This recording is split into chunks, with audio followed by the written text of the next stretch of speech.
Hello, and you are back in the Velvet Room with Joker the Fool. This is our 9th episode, and today we will be discussing the fiasco in New Mexico and how you shouldn't let the news distract you. And we'll get right into it with this quote from Thomas Hobbes, that being, "It is not wisdom but authority that makes a law." And this is what I thought of when the whole fiasco in New Mexico was going down, where the governor tried to ban guns, and it failed quite epically. Very, I guess, emblematic of this situation to me was when the sheriff of Bernalillo County, I believe, said, we're not enforcing this law. This is unenforceable. And this is why I mentioned the quote from Thomas Hobbes, that being, it's not wisdom but authority that makes the law. That being, to break it down, where it doesn't matter how well-intentioned or how good a law is on paper. If you cannot enforce it, then it's absolutely useless. That's not to say that what the governor of New Mexico tried to do with banning guns was at all good or well-intentioned. Any gun law is an infringement. That's the type of mindset that I'm in, if you know anything about me. So this is obviously a huge joke of a law, and it's been treated as such not only by the sheriffs but by the legal system, and that is because we have a strong gun culture in this country. I say for better and not for worse. Of course, there are consequences to that. There are a lot of people who own guns who don't know how to use them, and it's very tragic where they're not stored properly, they're not trained on how to use them properly, and you have these very bad things happen. Although I will say this happens more in the urban areas of the country, more rural areas of the country. You'll notice that there aren't a lot of gun deaths resulting from that. It's more of the urban areas where you have a lot of gang violence, these sorts of things, where those are the sorts of populations. The urban populations are more prone to misuse and mistreat guns, right? So that's the idea there, and this is something that will apply to basically any law. If the culture isn't going to be receptive to a law, then it's going to be unenforceable, because the average police officer isn't going to want to enforce a law that I say this a lot, a critical mass of people just will not go along with. This is why you'll see, a lot of COVID restrictions not be in place in places like Texas or Florida, because the average person is just sick of these sorts of things. So that is the idea I want you to keep in mind, is that it is not wisdom, it is authority that makes a law. And if you stand up to authority and say this is an unenforceable law, if you have the mindset of not wanting to go along with whether it be gun laws or COVID restrictions or taxation, then it's going to be unenforceable, because you can't capture everybody if everyone stands up. It's the classic Spartacus thing. So that's really what I thought about when it came to the whole fiasco in New Mexico, and it is honestly quite hilarious that this was something that tried to get pulled. And of course, this was only in a few counties, I believe, because New Mexico is a very rural place where it's mostly desert and sand, and there are very few police officers roaming around, so it's hard to enforce basically any law. So you're always going to get pulled over on the big interstates and such, the small towns where, people ride horses and raise chickens and all those sorts of things. Then, you're not really going to be seeing too many cops there, because, the communities don't really need that, because, it's tight-knit, everybody knows each other, everybody takes care of each other, and that's really what we need to get back to. So many of these problems with gun violence, with drug use, come from the urbanization of this country, and the fact that we've completely destroyed community by packing everybody in so closely into these big monolithic cities where nobody cares about anything. So people turn to drug use, and they turn to crime, and they turn to just not caring about their fellow man, and it's been very consequential for human society, as you see. A little bit off topic there, but that is fundamentally what I want to say with the fiasco in New Mexico. And of course, it's gone down where it's not really going to be pulled through.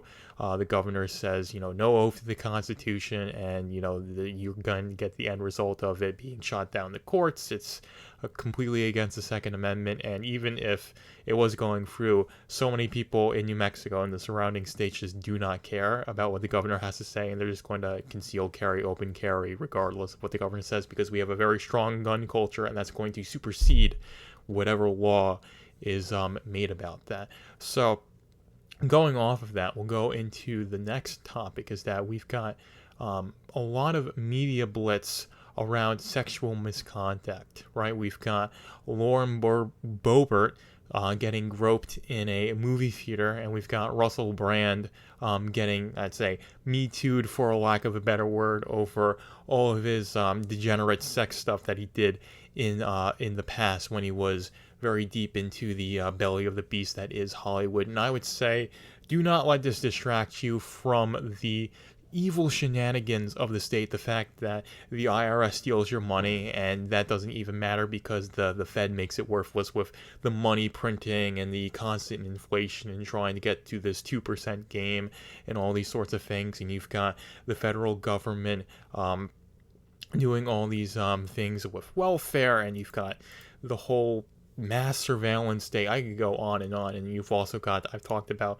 how bad the food supply is in this country. Doc and I have talked about this, and these are things that you should be putting way more effort into how the government wants you to be as worse off and as bad as possible over Lauren Boeburt getting roped in a movie theater, or what Russell Brand did in his past. And I'll say, I don't respect or look up to either of these people, and if both of these people's careers get destroyed, then I don't really care. What I care more about is what the federal government's doing, what the Fed's doing, what the IRS is doing, what the FBI and the NSA are inflicting onto average citizens, far, far more than the BS that these people in the upper echelons of society are doing. That's not what I care about. And the funny thing is that all the people coming out against Lauren Boeburt, saying she needs to resign because this was beyond the pale. Those are people who have so blatantly pushed to abolish every sexual boundary in society. These are the people who want genderqueer to be available to middle schoolers. These are the people who are covering up the fact that there are teachers in this country that have made teenagers perform sex acts on each other. You look into the public school system, right, and how many pedophiles and people who are doing sexual misconduct onto children. It is frightening, and this is something that you need to be more aware of than whether or not Russell Brand or Lauren Boeburt were acting a bit too frisky in a movie theater or with in a Hollywood party, because I don't put it past someone like Russell Brand to have been a degenerate in that lifestyle catching up with him. And if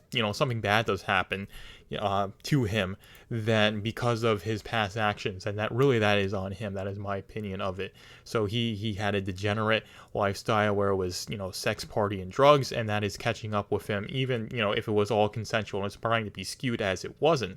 I do think that would be wrong, but I'll wait for him to have his day in court, which hopefully it does. If this is being sold as criminal accusations, then this is what should happen. It should be dealt with in a court of law where all parties involved can have their day in court, and then whatever results from that is what people should accept, as long as it's a fair trial. But as you would know, or you can look into, so many trials that happen are not fair trials, and that is definitely something that is intentional with the state. And in this country, you're in the wrong county, you're screwed.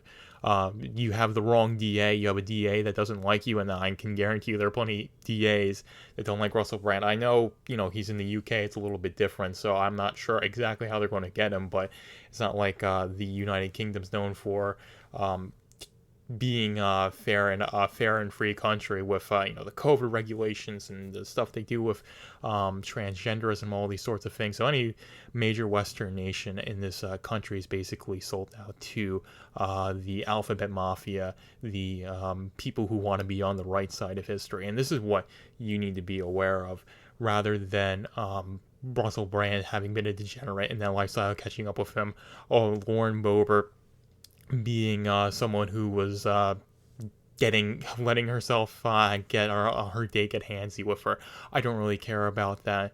I still think she's part of she's just one cog in a machine that needs to be broken, right? And that is what you need to be aware of, and that's what you need to endeavor to do, is to meaningfully break the machine that is the federal government, that is the state in general, in a way that's peaceful, in a way that allows for human progress, right? We know that this federal government system in this country, having 300 million people answer to one state with 3 branches, it's a couple thousand people, and then you've got all the federal employees who work under that, is unsustainable. This country is massively bifurcated and is going to fall apart. And when it does fall apart, it's going to be a very violent, messy process if we don't start decentralizing and start peacefully abolishing the federal government and giving those powers back to the states and hopefully to the individual after that. That is what I want, because I do not see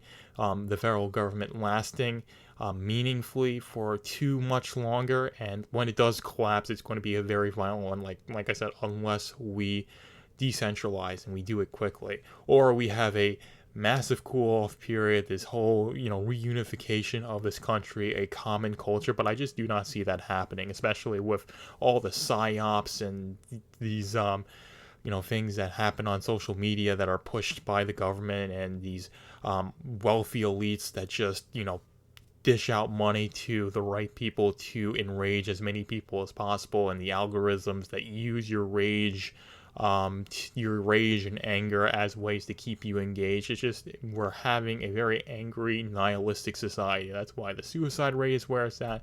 That's why drug use is up. That's why violence is up, because people have nothing to live for, and they just want to hate. They want to hate themselves. They want to hate each other. They want to hate where they live. They want to hate their jobs. And there's so many reasons to, because we've destroyed so many things. And that, goes, culturally and financially, economically, basically the same thing. But people are not in a good position mentally, physically, economically, and that means the culture is so flawed right now. And it's by design, because you want to be make people dependent on the state if you are the state, because it justifies your existence, right?